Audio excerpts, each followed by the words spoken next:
अल्हम्दुलिल्लाहि रब्बिल आलमीन वस्सलातु वस्सलामु अला रसूलिहिल अमीन व अला आलिहि व सहबिहि अजमाइन अम्मा बाद फ़अऊज़ु बिल्लाहि मिनश शैतानिर रजीम बिस्मिल्लाहिर रहमानिर रहीम। अजीज़ और प्यारी माओ और बहनों, अस्सलामु अलैकुम व रहमतुल्लाहि व बरकातुहू। इंशाअल्लाह आज मैं आपके सामने 20वें पारे का खुलासा रखने की कोशिश करूंगी। 20वां पारा वो है कि जिसका आगाज़ अम्मन खलक़ से इसका आगाज़ हुआ है। इसमें जो है 3 सूरतें आई हैं, सूरह नमल आया है, सूरह क़सस आया है और सूरह अनकबूत आया है। सूरह क़सस वो वाहिद सूरत है जो पूरी तरह से इस पारे में आई है। इसके अलावा सूरह नहल और सूरह अनकबूत जो है वो आधे आधे पिछले और आने वाले पारों में आए हैं। कुल मिलाकर जो इसमें 165 यानी 165 आयतें हैं और कुल मिलाकर इसमें 15 रुकुआत पर ये पूरा पारा मुश्तमिल है। अब आइए हम देखने की कोशिश करते हैं कि इसमें अल्लाह रब्बुल आलमीन ने मेरे और आपके लिए क्या हिदायतें और क्या नसीहतें पोशीदा रखी हैं। सबसे पहले हम देखते हैं कि अल्लाह रब्बुल आलमीन ने इसमें इंसानों का हाल बयान किया है। अल्लाह ताला कहते हैं कि इंसान जो है वो बड़ा ही नादान वाक़ हुआ है, बहुत ही कम अक्ल वाक़ हुआ है, बहुत ही कम सोचने वाला वाक़ हुआ है, बहुत ही कम गौर फिक्र करने वाला वाक़ हुआ है। इसीलिए वो राह रास्त से हटकर काम करने लग जाता है, क्योंकि वो किसी बात पर गौर फिक्र नहीं करता, किसी बात के बारे में सोचता नहीं है और बहुत ही नादानी के साथ वो अपनी जिंदगी गुजारता है। इसीलिए अल्लाह रब्बुल आलमीन कह रहे हैं कि हम जानते हैं कि इंसान जो है इतना ही नादान है और इसी को सामने रखते हुए हमने इंसानों के लिए किताब और रसूलों को इस दुनिया में भेजा। लेकिन इंसान का हाल ये है कि जब रसूलों को इस दुनिया में भेज दिया गया तो इंसान पूछता है कि रसूलों को भेजने की क्या जरूरत थी, क्यों अल्लाह ताला रसूलों को इस दुनिया में भेज रहे हैं। लेकिन अगर अल्लाह ताला रसूलों को इस दुनिया में ना भेजता, उनको गाइड ना करता, तो फिर अल्लाह ताला कहते हैं कि उनका हाल ये होता कि हम उनकी फितरत को जानते हैं, इंसान की फितरत से बखूबी वाकिफ हैं, इसीलिए हमने जो है अंबिया कराम और जो है इस किताब को भेजा। लेकिन इसके बावजूद जो है अगर अपने करतूतों की वजह से आगे चलकर उन पर कोई अजाब नाजिल होता है तो वो अल्लाह ताला से कहेंगे कि ऐ रब, तूने हमारी तरफ कोई रसूल क्यों नहीं भेजा कि हम तेरी आयत की पैरवी करते और अहले ईमान में से हो जाते। यानी उस वक्त भी जो है वो हुज्जत यही पेश करते कि ऐ अल्लाह, काश कि तू किसी रसूल को भेजता कि वो हमें सीधी बात बताते और हम गौर फिक्र कर सकते थे। अब जबकि हम भेज रहे हैं तब भी इंसान का हाल ये है कि वो गौर फिक्र नहीं करता है। फिर अल्लाह ताला ने इसका मिसाल देने के लिए जो है मक्के वालों की एक मिसाल देकर इस बात को समझाने की कोशिश की है कि इंसान कितना नादान है। मक्के वालों के ताल्लुक से कहा जाता है कि जब नबी करीम सल्लल्लाहु अलैहि वसल्लम ने उन लोगों के सामने जो है उनकी नबूवत का ऐलान किया और वो किताब अल्लाह के रसूल सल्लल्लाहु अलैहि वसल्लम को जो दी गई थी उसकी तालीमात जब अल्लाह के रसूल ने उनके सामने पेश की तो उन्होंने फिर नादानी दिखाई और कहा कि अगर हम तुम्हारे साथ इस हिदायत पर ईमान लेकर आ जाएंगे, इसको मान लेंगे, तो जमीन से हम उचक ले जाएंगे। यानी वो ये उज़र पेश कर रहे थे कि अगर हम तुम्हारी बात मान लेंगे तो आज तक जितनी इज्जत हमें हासिल है, जितना एहतराम हमें हासिल है, क्योंकि हम जानते हैं कि मक्का वालों की जो वादी थी तो अमन की वादी थी, तो जितनी इज्जत हमें हासिल हो रही है, अगर हम तुम्हारी बात मान लेंगे तो फिर जमीन से उचक ले जाएंगे। यानी सारे अरब से जो है हम एक दुश्मनी मोल लेंगे और इस दुश्मनी के बदले क्या होगा कि सारे लोग हम पर टूट पड़ेंगे और हम दुनिया से निस्तो नाबूद हो जाएंगे। अल्लाह ताला इसका जवाब देकर यहाँ पर जो है इसी पारे में अल्लाह ताला ने उनका जवाब देकर ये जो उज़्र उन्होंने पेश किया है इसकी 3 हुज्जतें अल्लाह ताला ने इस पारे में पेश की और कहा कि ये जो तुम बातें कह रहे हो कि नबी करीम सल्लल्लाहु अलैहि वसल्लम की बात मानोगे तो फिर जो है तुम्हारा हाल ये होगा कि तुम जमीन से उचक ले जाओगे, ऐसा नहीं है, बल्कि जितने भी फायदे तुम्हें इस वक्त हासिल हो रहे हैं वो इसलिए हो रहे हैं क्योंकि अल्लाह ताला वो फायदे तुम्हें देना चाह रहा है, तुम्हारी अपनी कोई कारकर्दगी इसमें नहीं है। और फिर अल्लाह ताला जो है उनके 3 इनामात को गिनवाते हैं। सबसे पहली हुज्जत अल्लाह ताला कहते हैं कि ये हरम जिसे अमन व अमान का शहर हमने बना दिया है और इसकी बदौलत तुम देखते हो कि तिजारत करने के लिए लोग मक्के को आते हैं और तुम्हारी बात मानते हैं और वहां पर तुम्हारा एक इज्जत और एहतराम है, ये इसलिए है क्योंकि हमने तुम्हें ये इज्जत बख्शी है। ऐसा नहीं कि तुम्हारी अपनी वजह से क्योंकि तुम्हारे खुदा हैं वो तुम्हें ये इज्जत बख्श रहे हैं, ऐसा नहीं है, बल्कि अल्लाह रब्बुल आलमीन है जो तुम्हें ये अमन जो है का शहर तुम्हें दे रहा है। फिर दूसरी चीज, दूसरी हुज्जत जो सामने रखी गई वो ये कि ये माल और दौलत और मईशत पर जो तुम कतराते हो और समझते हो कि ये माल और दौलत इसलिए हासिल है क्योंकि हमने मेहनत की है, हमने कोशिश की है, हमने लगन की है, हमारी वजह से, हमारे खुदाओं की वजह से हमें जो माल दौलत हासिल है, अल्लाह ताला कह रहे हैं तुम्हारी वजह से नहीं है। इससे पहले भी जो कई सारी बस्तियां गुजर चुकी हैं वो सब यही कहा करते थे कि हमारे पास बहुत ज्यादा माल और दौलत है। माल और दौलत अल्लाह ताला जिसे चाहता है वो अता कर देता है और उसके बाद अल्लाह ताला जिस तरह से सजा देता है वैसा ही हाल तुम्हारे पास पेश आएगा। कहो क्या उस वक्त तुम कोई चीज है जो तुम्हें उस वक्त बचा सकती है? ये दूसरी हुज्जत अल्लाह ताला उनके सामने रखते हैं। तीसरी हुज्जत उनके सामने रखी जाती है वो ये कि हमारा हमेशा ये दस्तूर रहा है, यानी अल्लाह रब्बुल आलमीन का हमेशा ये दस्तूर रहा है कि किसी भी बस्ती में अल्लाह ताला सबसे पहले किसी नबी को भेजते हैं, किसी रसूल को भेजते हैं, वो आकर उनको तालीमात पहुंचाता है, अल्लाह ताला की हिदायत बताता है और उसके बाद ही अल्लाह ताला उन पर अजाब नाजिल करते हैं। अल्लाह ताला कह रहे हैं कि आज भी तुम्हारे साथ वही हो रहा है कि नबी करीम सल्लल्लाहु अलैहि वसल्लम को हमने तुम्हारे पास इसीलिए भेजा है कि सही तालीमात को तुम तक पहुंचा दे। अब अगर फिर भी तुम इस बात को नहीं मानते हो और ये कहते हो कि हम जमीन से उचक ले जाएंगे अगर तुम्हारी हिदायत पर ईमान लेके आएंगे, तो तुम्हारी अपनी मर्जी है और तुम अपने लिए ये रिस्क ले रहे हो। ये बात को सामने रखने के बाद अल्लाह ताला कह रहे हैं कि अब जबकि तुम अपने हाल पर गौर कर चुके हो और तुम्हें मालूम हो चुका है कि तुम्हारी ऐसी फितरत है कि तुम गौर फिक्र से काम नहीं लेते, तदब्बुर से काम नहीं लेते, बिल्कुल नादानी से सोच समझ के काम नहीं लेते, तो आओ मैं तुम्हें बताऊं ऐसी चीजें कि जिन पर तुम्हें गौर फिक्र करने की जरूरत है, कि अगर तुम गौर फिक्र करोगे तो खुद तुम्हारा दिल पुकार कर कहेगा कि अल्लाह रब्बुल आलमीन ही रब्बे कायनात है और वही है जो सारी दुनिया के निजाम को चला रहा है। तो कौन सी चीजों पर गौर फिक्र करने की जरूरत है, ये हम इंशाल्लाह देखने की कोशिश करेंगे। सबसे पहली चीज इसका तस्करा इसमें आया जिस पर इंसान को गौर फिक्र करने की जरूरत है, वो है अल्लाह ताला की तरफ से दी गए इनामात, अल्लाह ताला की जो क्वालिटीज है, अल्लाह ताला के जो एट्रीब्यूट्स है, उन पर इंसान को सबसे पहले गौर फिक्र करने की जरूरत है। अल्लाह ताला कह रहे हैं कि आसमान और जमीन को बनाने वाला अल्लाह रब्बुल आलमीन है। तुम अगर गौर फिक्र करो तो आसमान से बारिश का बरसना, जमीन से निकलना, तुम्हारे खाने पीने का इंतजाम होना, इसमें बड़ी निशानी है अगर तुम गौर फिक्र करने की कोशिश करो। फिर कहा कि जमीन को हमने जो है तुम्हारे लिए सुकून बनाया, समंदर को हमने मुसख्खर किया तुम्हारे लिए, कश्तियां इससे गुजरती हैं, ये तमाम इनामात जो हैं ये हम हैं जो तुम्हें इन तमाम इनामात को देने वाले हैं। फिर कहा कि रात में हमने तुम्हारे लिए सुकून रख दिया और दिन में तुम्हारे लिए ये मौका इनायत फरमाया कि तुम अपने माश के लिए तुम जो है तलाश करने के लिए अपने घर से निकल जाओ। फिर अल्लाह ताला सवाल पूछते हैं कि क्या कोई है कि अगर अल्लाह ताला ये इरादा कर ले कि क़यामत तक सिर्फ और सिर्फ रात होने वाली है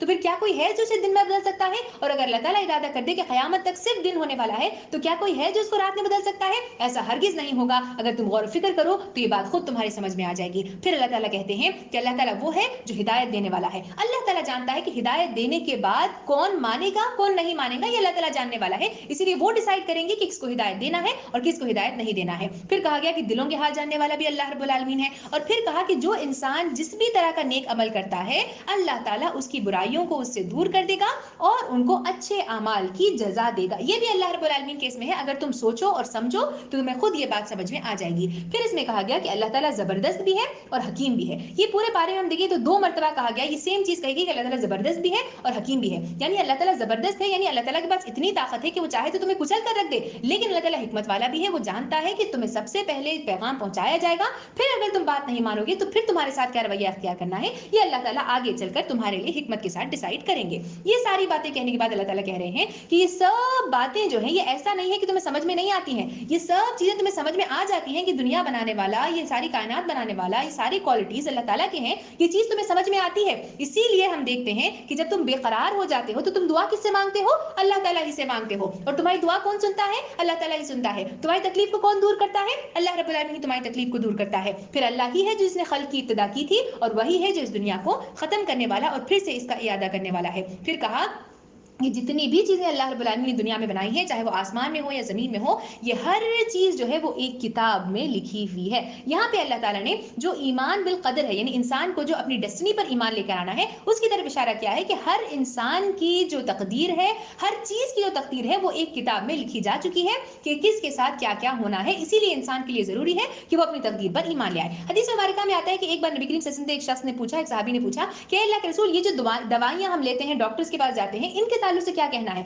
अल्लाह के रसूल ने कहा कि ये भी तुम्हारी तकदीर में लिखा हुआ है कि तुम बीमार हो जाओगे, फलां दवा में तुम्हारे लिए शफा होगी, तुम जाओगे उस शख्स के पास, वहां से हकीम के पास से दवा लेकर आओगे और वही दुआ तुम्हें शफा देगी। ये चीज भी तुम्हारी तकदीर में लिखी हुई है। तो यहाँ पर उसी तरफ इशारा किया गया है कि तुम्हें अपनी तकदीर पर ईमान लेकर आना है और गौर फिक्र करना है कि जो भी चीज तुम्हारे साथ हो रही है वो इसलिए हो रही है क्योंकि अल्लाह ताला ही ने तुम्हारे लिए इस चीज का वादा कर दिया है। फिर कहा कि अल्लाह ताला ही है वो जिसे चाहता है रिस्क नफातुला देता है और जिसे चाहे वो कुशादा रिस्क अता फरमाता है। और अगर तुम गौर फिक्र करो तो तुम्हें खुद समझ में आ जाएगा कि क्यों अल्लाह ताला ने सारी दुनिया को अमीर नहीं बनाया और सारी दुनिया को गरीब नहीं बनाया। अगर तुम अकल से काम लो तभी ये बातें तुम्हारी समझ में आ सकती हैं। ये होगी पहली चीज, इस पर इंसान को गौर फिक्र करने की जरूरत है कि तुम अल्लाह ताला पर इन चीजों पर गौर फिक्र करो। दूसरी चीज पर तुम्हें गौर फिक्र करना है वो है कुरान मजीद पर तुम्हें गौर फिक्र करने की जरूरत है।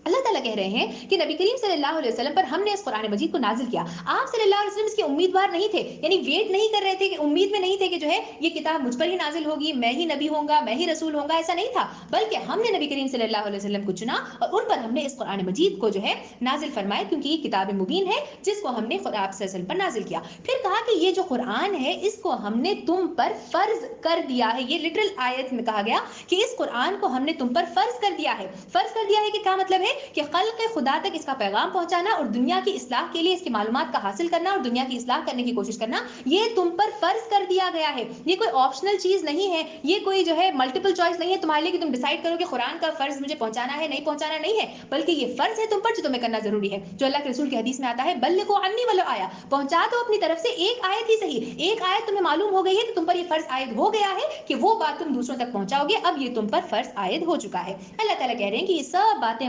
بتانے کے باوجود کہ یہ کتاب مبین ہے اور اللہ تعالیٰ کی کتاب ہے اور آپ وسلم پر نازل بھی ہے، پھر بھی تمہارا حال یہ ہے کہ بنی اسرائیل کا اللہ تعالیٰ تذکرہ کرتے ہیں اور کہتے ہیں کہ بنی اسرائیل کے سامنے جب اللہ کے رسول صلی اللہ علیہ وسلم نے یہ بات پیش کی تو ساری باتوں کو جاننے کے باوجود، ساری حقیقتوں کو جاننے کے باوجود، ہم جانتے ہیں کہ یہ جو یہودی تھے یہ بہت ہی زیادہ سمجھدار قوم تھی، بہت ہی زیادہ انٹیلیجنٹ قوم جو ہے یہ یہودی ہوا کرتے تھے. اسی لیے ہم دیکھیں کہ نبی کریم صلی اللہ علیہ وسلم کی جو نشانیاں تھیں، جو پہلے سے کتاب میں آ چکی تھیں کہ یہ نشانیاں آنے والے نبی میں ہوں گی، وہ ساری نشانیوں کو وہ پہلے ہی سے جانتے تھے، لیکن اس کے باوجود وہ جو ہے آپ صلی اللہ علیہ وسلم پر ایمان لانے والے نہیں تھے. اللہ تعالیٰ کہہ رہے ہیں کہ تمہارا حال یہ ہے کہ بنی اسرائیل کے سامنے جب قرآن کی تعلیمات رکھی گئیں تو تمہارا حال یہ تھا کہ تم نے پلٹ کر یہ پوچھا کہ کیوں نہ آپ صلی اللہ علیہ وسلم پر جو ہے کچھ وہ اتارا گیا جو موسیٰ علیہ السلام پر اتارا گیا تھا. حالانکہ جب موسیٰ علیہ السلام آئے تھے تو اس وقت بھی تم نے ان کا انکار کر دیا تھا، اور آج تمہارا حال یہ ہے کہ تم کہتے ہو کہ یہ دونوں جادو ہیں. کون دونوں؟ یعنی خود تورات بھی جادو ہے اور یہ قرآن مجید بھی جو ہے نعوذ باللہ جادو ہے، حالانکہ اللہ تعالیٰ کی طرف سے آگے کتاب ہے. اس کے برعکس اللہ تعالیٰ کہتے ہیں کہ جو انسان غور و فکر سے کام لیتا ہے، قرآن پر جو تدبر کرتا ہے، اس کا حال یہ ہے کہ جیسے ہی قرآن کی تعلیمات اس کے سامنے رکھی جاتی ہے تو اس کا دل پکار کر کہتا ہے، پکار کر کہتا ہے کہ یہ اللہ تعالیٰ ہی کی کتاب ہے، حقیقت یہی ہے کہ اس کتاب پر ہمیں ایمان لے کر آنا ہے. ان کا دل خود اس کی گواہی دیتا ہے. یہاں پہ اللہ تعالیٰ نے ایک واقعے کی طرف جو ہے اس کا اشارہ کیا گیا ہے. وہ کون سا واقعہ تھا جو آپ صلی اللہ علیہ وسلم کے زمانے میں پیش آیا تھا؟ آپ صلی اللہ علیہ وسلم جو ہے جب ہجرت حبشہ کے بعد کا یہ واقعہ ہے کہ جہاں پر ایک عیسائی کی ایک ٹولی 20 لوگوں کا جو فرد تھے وہ جو ہے وہاں سے یہاں پہ آتے ہیں، کہاں؟ نبی کریم صلی اللہ علیہ وسلم کے پاس آتے ہیں ان سے ملنے کے لیے. جب وہ ملنے کے لیے آتے ہیں تو نبی کریم صلی اللہ علیہ وسلم سے کئی سارے سوالات، کیونکہ وہ عیسائی ہوتے ہیں ان کے پاس بھی جو ہے کچھ علوم ہوتے ہیں، تو وہ تمام علوم کے جو ہے سوال کے جوابات ڈھونڈنے کے لیے وہ یہاں پہ آ کے آپ سے سوالات کرتے ہیں. تمام جوابات جب انہیں مل جاتے ہیں تو اللہ کے رسول صلی اللہ علیہ وسلم انہیں دعوت دیتے ہیں اسلام کی طرف، اور وہ فوراً ایمان لے کر آتے ہیں اور کہتے ہیں کہ ہم اس پر ایمان لائے، یہ واقعی حق ہے، ہم تو پہلے ہی سے مسلم تھے. یعنی وہ جو عیسائی لوگ تھے وہ فوراً پلٹ کر کہتے ہیں کہ ہم تو پہلے ہی سے مسلم تھے. مسلم تھے یعنی کیا؟ ہم تابعدار تھے، ہم اپنے آپ کو سرنڈر کر چکے تھے اللہ تعالیٰ کے آگے، چاہے وہ کل عیسیٰ علیہ السلام ہو، چاہے آج نبی کریم صلی اللہ علیہ وسلم ہو، ہم نے اپنے آپ کو اسلام کے حوالے کر دیا ہے اور ہم مسلم ہیں. یہاں پہ چھوٹی سی چیز جو غور و فکر کرنے کی ہے وہ یہ کہ قرآن مجید میں آپ دیکھیں کہ ہمارے لیے جو انسانوں کی پہچان ہماری جو بتائی گئی ہے وہ مسلم کا لفظ استعمال کیا گیا ہے. ابراہیم علیہ السلام نے بھی کہا کہ انا مسلم، کہ میں مسلمان ہوں، اور یہاں پر بھی ہماری پہچان کہی گئی کہ عیسائیوں نے بھی یہی بات کہی کہ ہم مسلمان تھے اور ہم مسلمان ہیں. یہاں پہ اللہ تعالیٰ کہہ رہے ہیں کہ یہ جو لوگ ہیں جن کی دل خود اس بات کی گواہی دیتی ہے کہ وہ ایمان لے کر آ جاتے ہیں، ایسے لوگوں کے لیے دوہرا اجر ہے. دوہرا اجر کیوں ہے؟ کیونکہ اس سے پہلے جب عیسیٰ علیہ السلام آئے تھے اللہ کی کتاب لے کر تب بھی وہ ایمان لے کر آ گئے تھے، اور آج جب محمد صلی اللہ علیہ وسلم آ رہے ہیں تب بھی وہ ان کی بات کو ماننے کے لیے تیار ہیں. اللہ تعالیٰ اس کے بعد پوچھتا ہے، اللہ تعالیٰ کہتے ہیں کہ یہ تمام باتوں کو سامنے رکھنے کے بعد بھی اگر تمہیں لگتا ہے کہ یہ قرآن مجید جو ہے اللہ تعالیٰ کی کتاب نہیں ہے تو اللہ تعالیٰ چیلنج کرتے ہیں. کیا چیلنج کرتے ہیں؟ لاؤ اللہ تعالیٰ کی طرف سے کوئی دوسری کتاب اگر تم اس میں سچے ہو. لیکن تم دیکھو گے کہ ایسی کوئی کتاب ان کے پاس نہیں ہے جو اللہ تعالیٰ کی طرف سے آئی گئی ہے، کیونکہ یہی وہ کتاب ہے قرآن مجید جو ہم نے آپ صلی اللہ علیہ وسلم پر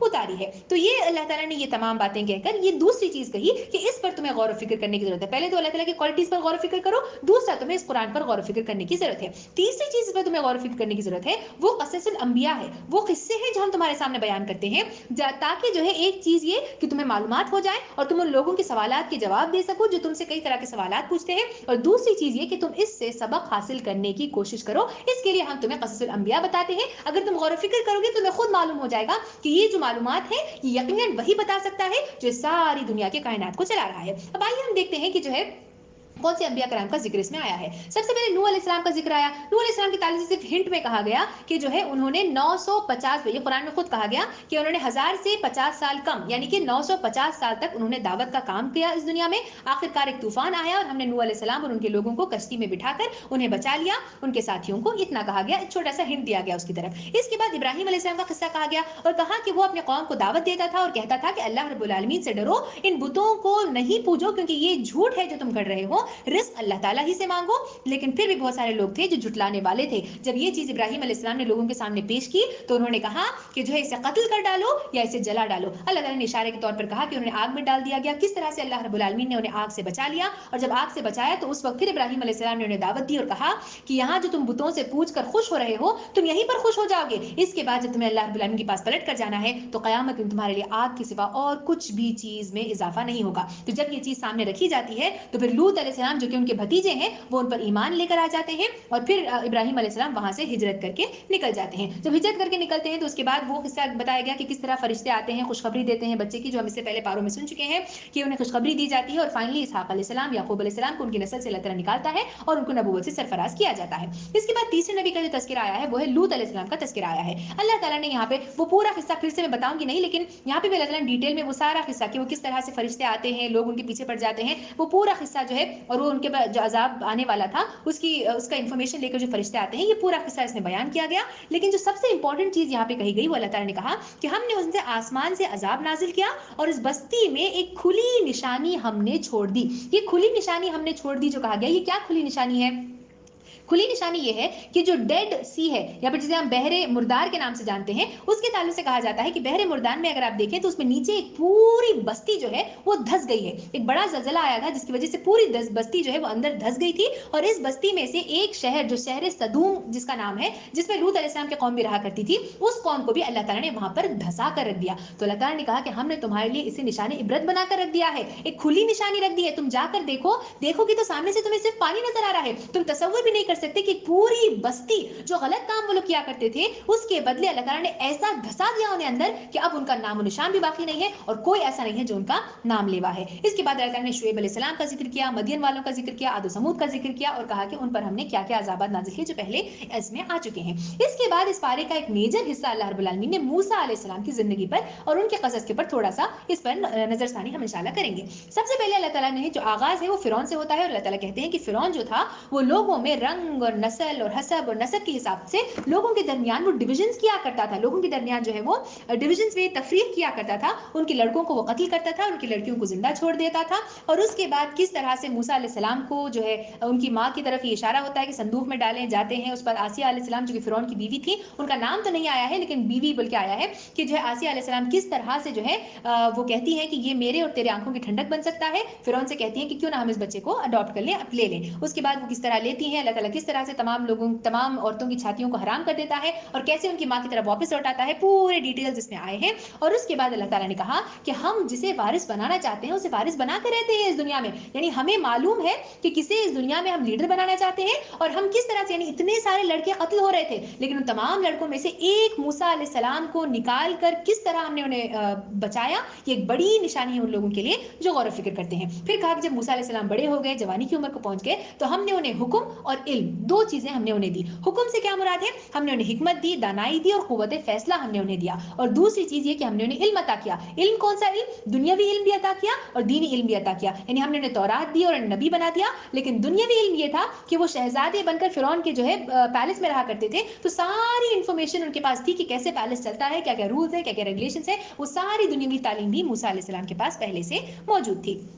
इसके बाद जो है एक वाक़े की तरफ जो है पूरा डिटेल, जो इससे पहले हम देख रहे थे कि मूसा अलैहिस्सलाम ने किसी का कत्ल किया था, उसका डिटेल वाक़या जो है वो इसमें आता है। अल्लाह ताला कहते हैं कि एक मर्तबा मूसा अलैहिस्सलाम जो है वो अपने घर से बाहर आउटस्कर्ट्स में वो निकलते हैं बाहर, यानी शहर से बाहर निकल जाते हैं, दाखिल हो जाते हैं, जब उस वक्त जबकि सब गफलत में पड़े हुए होते हैं, यानी ऐसा वक्त होता है जबकि बिल्कुल शहर में सन्नाटा होता है और सड़कें बिल्कुल सुनसान हो चुकी होती हैं, कोई वहां पर मौजूद नहीं होता। वहां पर सिर्फ दो लोग होते हैं जो लड़ाई कर रहे होते हैं, एक बनी इसराइल का शख्स होता है और दूसरा जो है मिस्र का एक शख्स होता है। जब वो वहां पर जाते हैं मूसा अलैहिस्सलाम तो देखते हैं कि जो है वो बनी इसराइल और वो जो शख्स है वो दोनों एक दूसरे से लड़ रहे हैं। तो जो है मूसा अलैहिस्सलाम जब उसकी मदद करने के लिए जाते हैं तो घूसा मारते हैं और जैसे ही वो होता है तो वो इंसान गिर जाता है और वो मर जाता है। जैसे ही ये होता है तो मूसा अलैहिस्सलाम को फौरन अपनी गलती का एहसास हो जाता है और वो कहते हैं कि ये तो शैतान की कार फरमाई थी जो कि मेरा बहुत बड़ा दुश्मन है, ए अल्लाह रब्बुल आलमीन मेरी मगफिरत फरमा दे, मुझे माफ फरमा दे। जब वो ये दुआ करते हैं तो ये मगफिरत फरमा दे के दो मतलब है, एक तो ये कि अल्लाह ताला मैंने जो गलती की है इसके लिए मुझे माफ फरमा दे, और दूसरी चीज ये कि ये गलती जो मैंने की है ये लोगों के सामने इस राज को कभी फाश ना होने दे,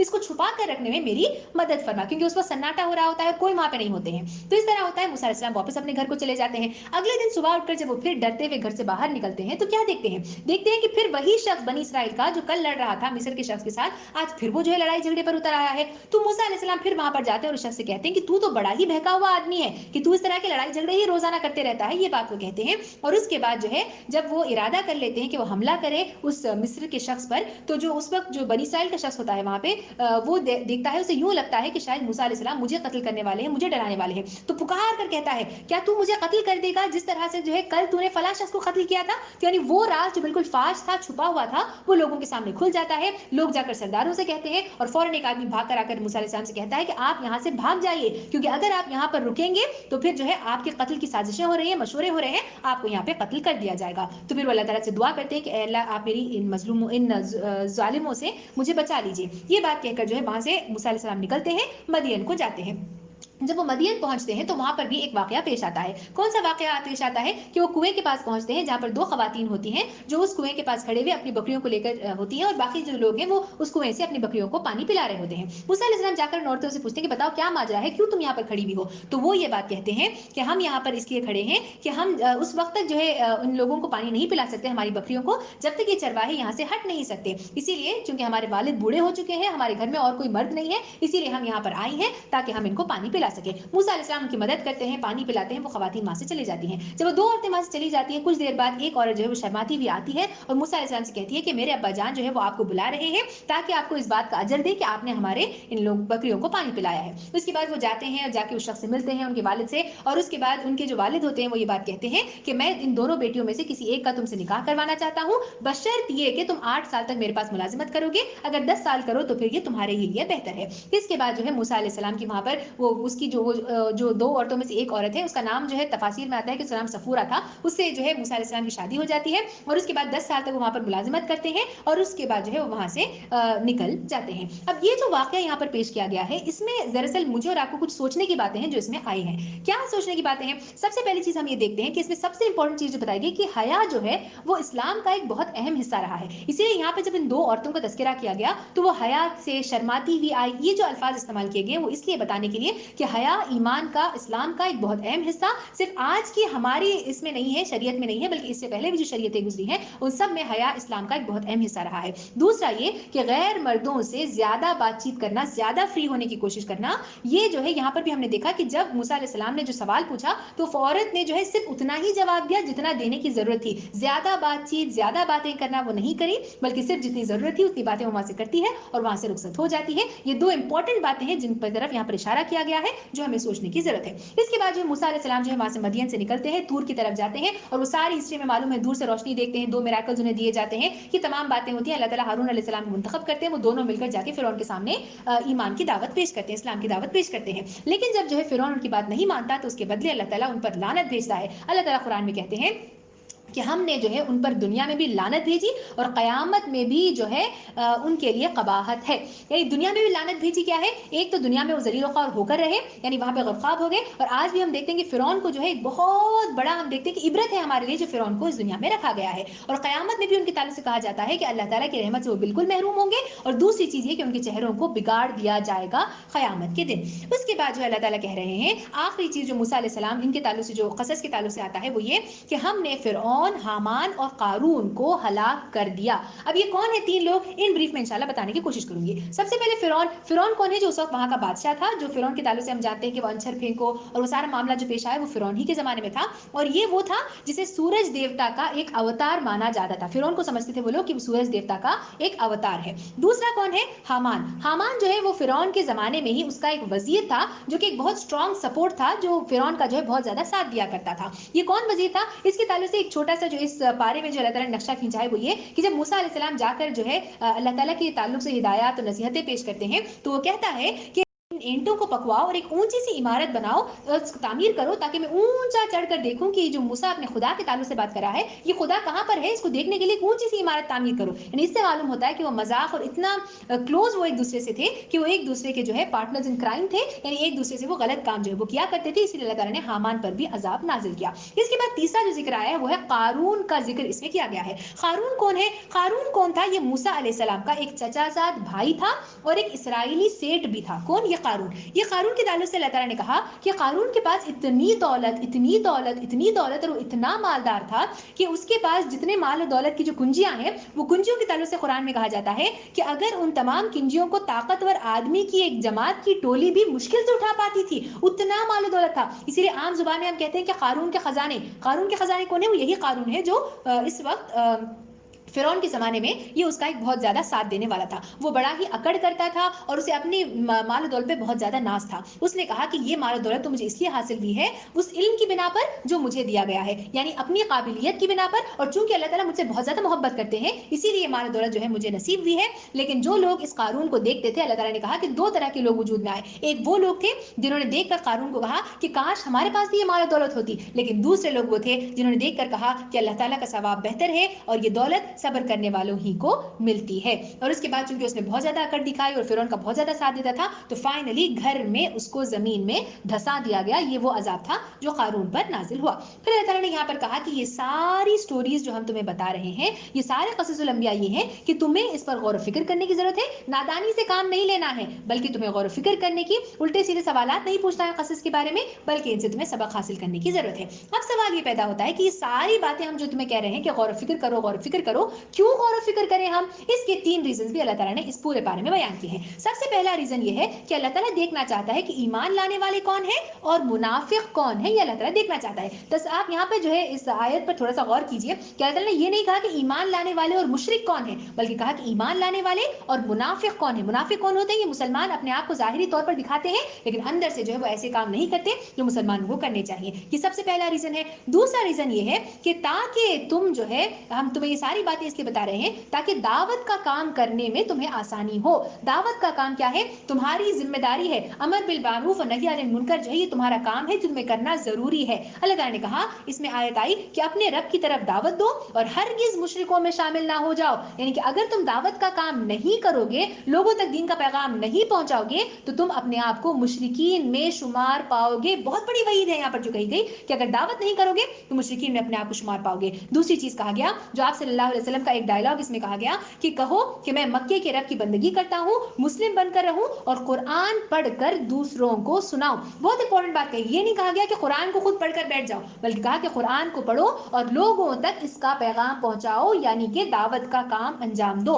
फिर अल्लाह ने कहा कि ये सारी मालूमात हम तुम्हें इसलिए दे रहे हैं ताकि तुम लोगों की तंबीह करो, यानी उनको वार्न करो, उनको डराओ, उनको धमकाओ। ये तुम्हारी जिम्मेदारी है, दावत का काम तुम्हें करना है। और अगर वो तुम्हारी बात को नहीं मानते हैं तो अल्लाह ने क्लियरली कह दिया कि तुम मुर्दों को नहीं सुना सकते, ना अंधों को रास्ता दिखा सकते हो और ना बहरों तक तुम्हारी कोई पुकार है। यानी कि तुम्हारा काम सिर्फ इतना है कि दावत का काम करना है। जो अल्लाह के रसूल ने हदीस मुबारक में इरशाद फरमाया कि जहां पर तुम बुराई होते हुए देखो, अपने हाथ से रोकने की कोशिश करो। अगर हाथ से ना हो सके तो जबान से रोकने की कोशिश करो। अगर जबान से भी ना हो सके तो अपने दिल में जो है बुरा महसूस कर लो। और ये ईमान का सबसे कमतर दर्जा है। जहां पर बुराई देखो, दावत का काम तुम्हें करना ही है, हर हाल में करना है। अगर नहीं करोगे तो इस पर तुम्हारी पकड़ होगी। ये दूसरा रीजन है जिसकी वजह से हम तुम्हें बता रहे हैं। तीसरा रीजन ये है कि कयामत आनी है, लाजमी है। कयामत के दिन तुम्हें अल्लाह ताला के सामने पेश होना है और जब अल्लाह ताला के सामने पेश होगे तो यही सारी चीजें तुमसे पूछी जाएंगी कि तुमने गौर फिक्र किया, तदब्बुर किया, अल्लाह ताला पर ईमान लेकर आए या नहीं आए। यही सवाल तुमसे कयामत के दिन पूछा जाएगा।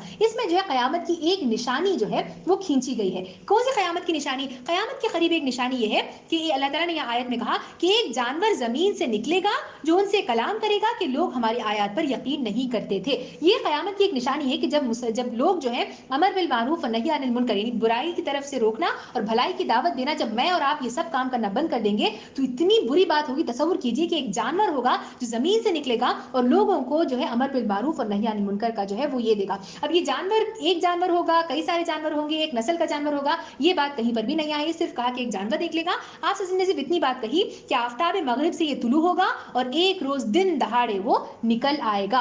कब आएगा, कहां आएगा? कयामत के करीब आएगा। ये कयामत की एक निशानी इसमें खींची गई। फिर कहा कि अल्लाह का मुकर्रर किया हुआ वक्त, यानी कयामत जरूर तुम पर आकर रहेगी। और अगर तुम ये समझते हो कि हमारे बाप दादा जो मिट्टी हो गए हैं फिर से उन्हें दोबारा उजागर किया जाएगा, तो यकीनन ये होगा, क्योंकि एक सूर फूंका जाएगा जो सारे दुनिया के निजाम को दरहम बरहम करके रख देगा और पहाड़ बादलों की तरह उड़ने हुए लग जाएंगे। फिर अल्लाह ने कहा कि कयामत के दिन जो इंसान अच्छा काम करते हुए आएगा उस इंसान को उस अच्छाई का बेहतर सिला दिया जाएगा। यानी एक तो ये कि जितना अच्छा काम तुमने किया है उससे बेहतर अजर तुम्हें मिलेगा, और दूसरी चीज ये कि दायमी और हमेशा रहने वाला अजर जो है वो तुम्हें दिया जाएगा। और उस दिन इंसानों से सवाल किया जाएगा, जब वो फौज दर फौज उन्हें बुलाया जाएगा और उनसे पूछा जाएगा कि रसूल जब तुम्हारे पास आए थे तो तुमने किस तरह का जवाब दिया करते थे, और कहाँ है वो शरीक जिनकी तुम पूजा करते थे? वो इधर उधर देखेंगे, पलटेंगे, पुकारेंगे, चिल्लाएंगे, उन शरीकों को पुकारेंगे और वो शरीक उन्हें इस तरह से इग्नोर اگنور کر دیں گے گویا کہ زندگی میں وہ کبھی ان کو جانتے ہی نہیں تھے. اب ان ساری باتوں کے بعد اللہ تعالیٰ کہہ رہے ہیں میں نے اتنا کلیئر تمہیں کہہ دیا کہ غور و فکر کرو,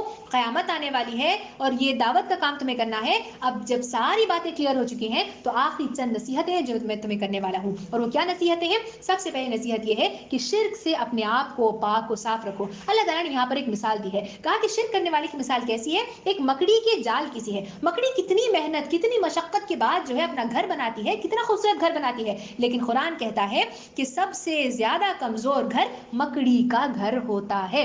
یعنی کہ یہ جو مکڑی ہے دکھنے میں تو ایسا لگتا ہے کہ بہت زیادہ محنت کر رہی ہے دنیا میں, اسی طرح سے جو لوگ اپنے شریک ٹھہراتے ہیں لگتا ہے کہ سارے شریک ہمارا ساتھ دینے والے ہیں, لیکن قیامت کے روز مکڑی کے جال کی طرح جو ہے ان کا حال یہ ہوگا کہ وہ بالکل یہ پست ہو کر ختم ہو کر رہ جائیں گے. پھر کہا کہ والدین کے ساتھ نیک سلوک کرو, لیکن اگر والدین تمہیں شرک کرنے پر اکساتے ہیں تو اس کی بات ہرگز بھی نہ مانو. اتنی بڑی بات, حالانکہ کہا گیا کہ والدین کا حسن سلوک بہت زیادہ درجہ رکھتا ہے, اس کے باوجود کہا گیا کہ اگر والدین شرک کرنے پر اکسائیں تو تم ہرگز بھی شرک نہیں کرو گے اور تم وہاں سے اپنے آپ کو بچا لو گے. دوسری نصیحت اللہ تعالیٰ کہتے ہیں وہ یہ کہ جو کچھ ہم نے تمہیں اس دنیا میں دیا ہے محض دنیا کی زندگی کا سامان اور زینت ہے, لیکن جو کچھ اللہ رب العالمین کے پاس ہے وہ اس سے بہتر ہے اور باقی رہنے والا ہے. یہ دنیا کی جتنی نعمتیں لذتیں برکتیں تم دیکھ کر اپنے سے اونچے شخص کو دیکھ کر سوچتے ہو کہ کاش وہ چیزیں ہمارے پاس ہوتی, تو ایسا نہیں ہے, بلکہ آخرت میں اللہ تعالیٰ کے پاس جو ہے وہ اس سے زیادہ بڑھ کر ہے. اس میں ہم نبی کریم صلی اللہ علیہ وسلم کی وہ حدیث کو ریلیٹ کر سکتے ہیں جب آپ نے کہا کہ دنیاوی معاملات میں اپنے سے نچلے شخص کو دیکھو اور دینی معاملات میں اپنے سے اوپر شخص کو دیکھو, کہ دین کے معاملات میں تمہیں اور آگے بڑھنا ہے, دنیا کے معاملات میں مجھے دنیا کمانی ہے یہ سوچ اپنے ذہن میں مت لے کر آؤ. یہ دوسری نصیحت ہوگی. تیسری نصیحت اللہ تعالیٰ نے کی کہ کیا تم نے یہ سمجھ رکھا ہے کہ صرف اتنا کہنے پر چھوڑ دیے جاؤ گے کہ ہم ایمان لائے اور تم کو آزمایا نہ جائے گا؟ حالانکہ اللہ تعالیٰ نے تمہیں دیکھا ہی نہیں ہے کہ تم میں کون نیک عمل کرنے والا ہے. یعنی صرف یہ کہہ دینا لا الہ الا اللہ محمد رسول اللہ کہہ دینے سے انسان کو جو ہے جنت مل جائے گی, ایسا نہیں ہے, بلکہ آزمایا جائے گا, تپایا جائے گا, مشکلات کا سامنا کرنا پڑے گا, تب کہیں جا کر اللہ تعالیٰ انسانوں کو جنت عطا فرمائے گا. یہ تیسری نصیحت ہوگی. پھر آخر اللہ تعالیٰ نے کہا کہ کچھ اچھے کوالٹیز کو اپنے اندر جنم دو اور کچھ برے کوالٹیز کو اپنے اندر سے دور کرنے کی کوشش کرو. کون سے اچھے کوالٹیز؟ سب سے پہلی چیز یہ ہے کہ برائی کو بھلائی سے دفع کرو. جیسے کہ حدیث میں بھی آیا کہ جب بھی تم سے کوئی غلطی ہو جائے تو اسے اس نیکی سے دفع کرو جو بہترین ہو. جیسے ہی انسان سے, کیونکہ انسان جو ہے غلطیوں کا پتلا ہے, اگر غلطی ہو جاتی ہے تو فوراً انسان کو جو کام کرنا ہے وہ یہ کہ کوئی نیک عمل کر لو. غلطی سرزد ہو گئی, ہاں ہم مانتے ہیں کہ ہم نے غلطی کر دی, فوراً تم کوئی اچھا کام کر لو, کوئی بھلا کام کر لو. دوسری چیز یہ کہ وہ اللہ تعالیٰ کے راستے میں خرچ کرنے والے ہوتے ہیں, انفاق اور زکات کی طرف انسانوں کو ابھارا گیا. تیسری چیز یہ ہے کہ جب کوئی بیہودہ بات یہ سنتے ہیں تو کنارہ کش ہو جاتے ہیں اور کہتے ہیں کہ ہمارے اعمال ہمارے لیے ہیں, تمہارے اعمال تمہارے لیے ہیں, سلام ہو تم پر, ہم جاہلوں کا سا طریقہ نہیں اختیار کریں گے. یہاں پہ جو امپورٹنٹ چیز کہی گئی وہ یہ کہ جاہلوں سے جب الجھتے ہیں, جاہلوں سے جب وہ بیہودہ باتیں, اللہ تعالیٰ کے خلاف کئی ساری باتیں, کسی بھی طرح کے جاہل سے وہ الجھتے ہیں, تو پھر جو ہے اس کے بدلے میں گالیاں دینا, بری باتیں کرنا, برے باتیں کہنا ایسا نہیں ہوتا, بلکہ وہ کہہ دیتے ہیں کہ تم پہ سلام اور وہاں سے رخصت ہو جاتے ہیں. پھر ایک اور کوالٹی گنوائی گئی کہ وہ توبہ کرنے والے ہوتے ہیں, اللہ تعالیٰ کی طرف پلٹنے والے ہوتے ہیں, نیک عمل کرنے والے ہوتے ہیں اور زمین میں بڑائی کا اعلان نہیں کرنے والے ہوتے. پھر کہا کہ کچھ برے کوالٹیز جن کو تمہیں اپنے اندر سے ختم کرنے کی ضرورت ہے وہ یہ کہ سب سے پہلے یہ کہ وہ تمہاری خطاؤں کو وہ تم سے آ کر کہتے ہیں کہ ہم تمہاری خطاؤں کو اپنے سر لے لیں گے. یعنی جو عام طور پر جو شرک کا معاملہ آتا ہے, کئی سارے لوگ ہوتے ہیں جو کہتے ہیں کہ تم ہم سے دعا مانگو, ہم سے کہو, ہم تمہاری ساری برائیوں کو اپنے اوپر لے لیں گے. یہاں پر کہا جا رہا ہے جو اللہ تعالیٰ نے قرآن مجید میں بھی کہا وَلَا تَزِرُ وَازِرَةٌ وِزْرَ أُخْرَىٰ, کہ جو ہے کوئی بوجھ اٹھانے والا کسی دوسرے کا بوجھ نہیں اٹھائے گا, ہر انسان اپنا نیک عمل خود لے کر جائے گا اور اس کا بدلہ اور حساب خود دے گا. پھر اس کے بعد کہا کہ ایک اور بری چیز یہ ہے کہ وہ اللہ تعالیٰ کی رحمت سے مایوس ہو جاتے ہیں, اور آخری چیز یہ کہ وہ اپنے خواہشات کی پیروی کرتے ہیں. نفس ان کو برائی کرنے پر اکساتا ہے اور غلط کام کرنے پر وہ اکسا جاتے ہیں اور غلط کام کر دیتے ہیں اور نفس کی بات ماننے لگ جاتے ہیں. عزیز سامعین کرام, ان ٹوٹل یہ تمام باتیں ہیں جو اللہ تعالیٰ نے اس پارے کے ذریعے سے مجھے اور آپ کو ابھارنے کی کوشش کی ہے کہ ہم غور و فکر کریں, سوچیں اور نادانی سے اپنے آپ کو دور رکھیں. آخری کچھ باتیں جو سبق ہم سیکھتے ہیں, سب سے پہلا یہ کہ جو بھی مانگنا ہے اللہ تعالیٰ سے مانگو. جو اس سے پہلے بھی آیت میں گزر چکا ہے, اللہ تعالیٰ نے کہا وَإِذَا سَأَلَكَ عِبَادِي عَنِّي فَإِنِّي قَرِيبٌ أُجِيبُ دَعْوَةَ الدَّاعِ إِذَا دَعَانِ فَلْيَسْتَجِيبُوا لِي وَلْيُؤْمِنُوا بِي لَعَلَّهُمْ يَرْشُدُونَ. کہا کہ اے نبی صلی اللہ علیہ وسلم, اگر لوگ تم سے میرے متعلق پوچھتے ہیں تو کہو کہ میں ان سے قریب ہوں, پکارنے والا جب مجھے پکارتا ہے تو میں اس کی پکار سنتا ہوں اور جواب دیتا ہوں, لہٰذا انہیں چاہیے کہ میری دعوت پر لبیک کہیں اور مجھ پر ایمان لے کر آئیں. تو یعنی دعا مانگنا ہے اللہ رب العالمین سے مانگو, کیونکہ شرک کرو گے تو مکڑی کی جال کی طرح قیامت کے دن بھی تمہیں صرف اور صرف دھوکہ ملے گا اور کچھ نہیں ملے گا. دوسری چیز یہ کہ غلطی انسان ہی سے ہوتی ہے, جیسا موسیٰ علیہ السلام کا وہ قصہ ہم نے دیکھا کہ جو ہے وہ آدمی کو انہوں نے انجانے میں قتل کر دیا تھا. غلطی ہو جائے تو فوراً پلٹ جانا, فوراً توبہ کرنا یہ میرے اور آپ کے لیے نہایت ضروری ہے۔ تیسری امپورٹنٹ چیز یہ ہے کہ حیا ایمان کا حصہ ہے۔ اللہ کے رسول صلی اللہ علیہ وسلم نے اپنی حدیث مبارکہ میں ارشاد فرمایا کہ حیا ایمان کا حصہ ہے، اور یہ بے حیائی اور ایمان دو چیزیں انسان کے اندر یکساں نہیں ہو سکتی۔ اگر انسان کے اندر ایمان ہوگا تو حیا آٹومیٹکلی اس کے اندر آ جائے گی، اور اگر حیا نہیں ہوگی تو ایمان بھی وہاں سے رخصت ہو جائے گا۔ چنانچہ مجھے اور آپ کو اپنے اندر اپنے آپ کو حیادار بنانے کی ضرورت ہے۔ آخری چیز جو ہم دیکھتے ہیں سبق وہ یہ ہے کہ اسلام میں رنگ، نسب، حسب کا کوئی کانسیپٹ نہیں رکھا گیا ہے